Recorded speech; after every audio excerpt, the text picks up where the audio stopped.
सभी को राधे राधे। कर्म फल कैसे मिलता है? आज के समय में पशु पक्षियों के साथ बहुत ही गलत हो रहा है। उनको काटने मारने में कोई नहीं सोचता है। जो इस तरह के कर्म करते हैं उनके साथ कभी कभी ऐसी अनहोनी हो जाती है जो व्यक्ति सोच भी नहीं सकता है। हम आपको एक कथा सुनाएंगे, इसको सुनकर आप तुरंत समझ जाएंगे कि ऐसा क्यों होता है। एक व्यक्ति था, वह जीवों को मारकर खाता, जैसे मुर्गे, बकरे, बकरी,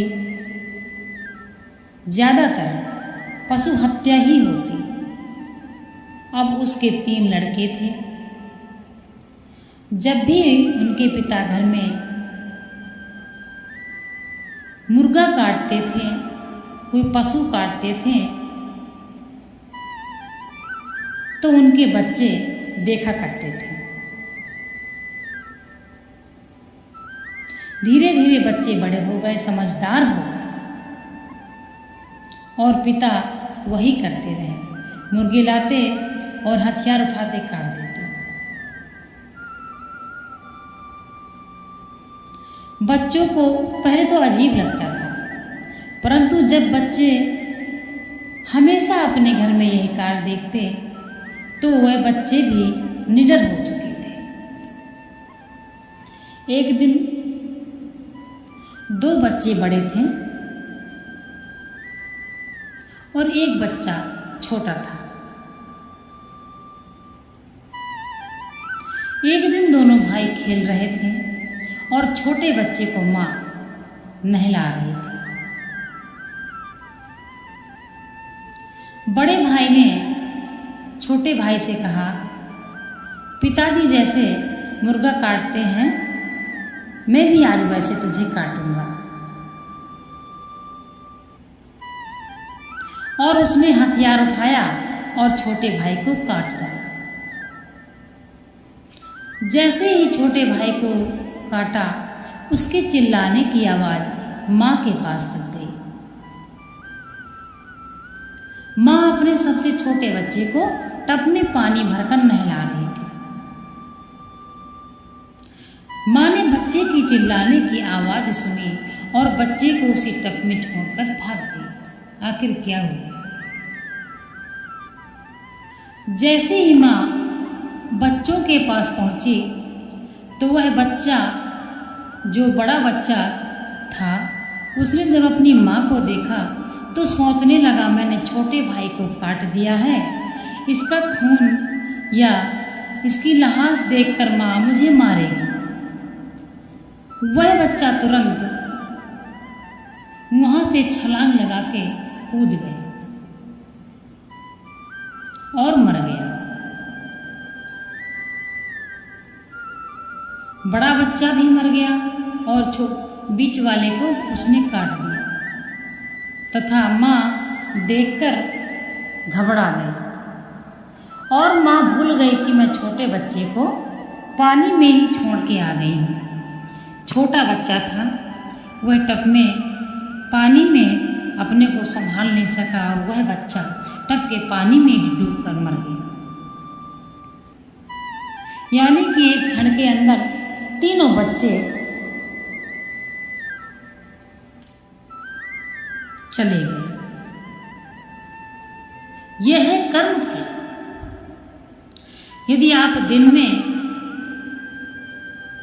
4-4, 5-5 जीवों को मार के खाते हैं, आप घर कोई मेहमान आता है, आप 5-5 किलो मीट लाते हैं, तो 5-6 जीवों का जो हत्या हुई है वह परिणाम किसको मिलेगा? पशु किसी से रो नहीं सकते हैं तथा किसी को अपना दुख बतला नहीं सकते हैं, परंतु इंसान बोलता है, समझता है, रोता है, हंसता है, सारी क्रियाएं करता है। लेकिन जितना इंसान तड़पता है उससे ज़्यादा पशु अपने बच्चे को प्यार करते हैं।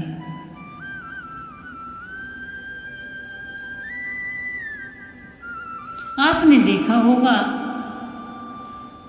पहले कोई भी पक्षी होगा उड़ता है,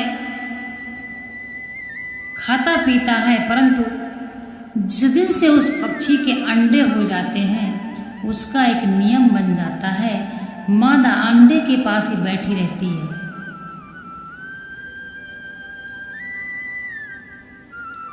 2-4 मिनट के लिए जाएगी, तुरंत अंडों के पास आके बैठ जाएगी,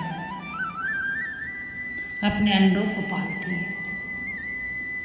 जब भी कोई जीव, चींटी हो या अथवा और कोई कीड़ा हो, जा रहा हो तो हम उसकी उंगली रखेंगे तो वो बड़ी तेज भागता है, अपनी जान बचा के बड़ी तेज भागता है, क्योंकि उसको दर्द होता है, उसके अंदर डर होता है,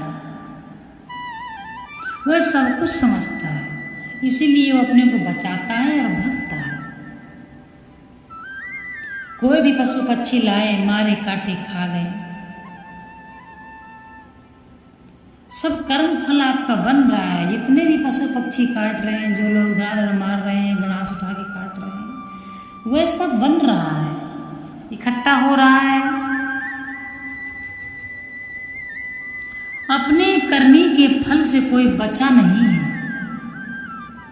भगवान के फैसले में थोड़ी देर हो सकती है, परंतु अंधेर कभी नहीं।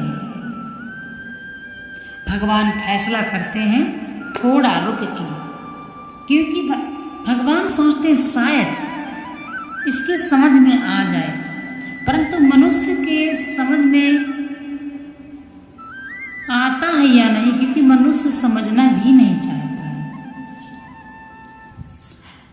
अभी कुछ व्यक्ति हैं जो दयावान हैं हिंदू धर्म में और पाप पुण्य में फर्क समझते हैं तथा जीवों को प्यार करते हैं, परंतु कुछ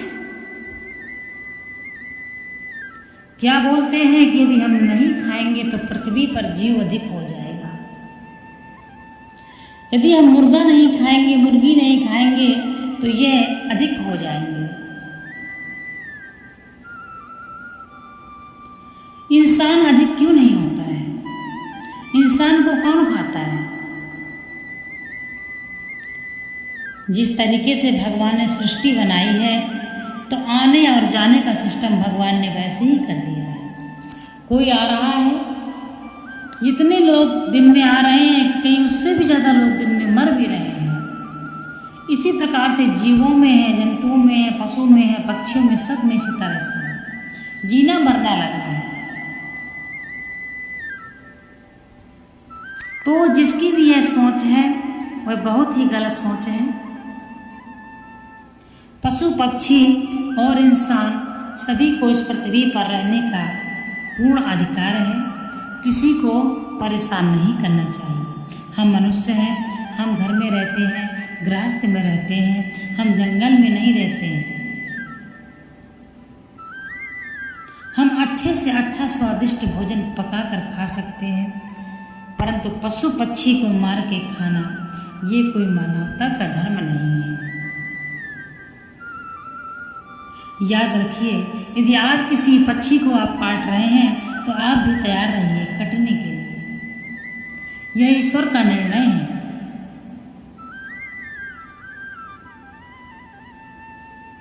जो जैसे कर्म करता है उसको वैसा भुगतना ही पड़ता है।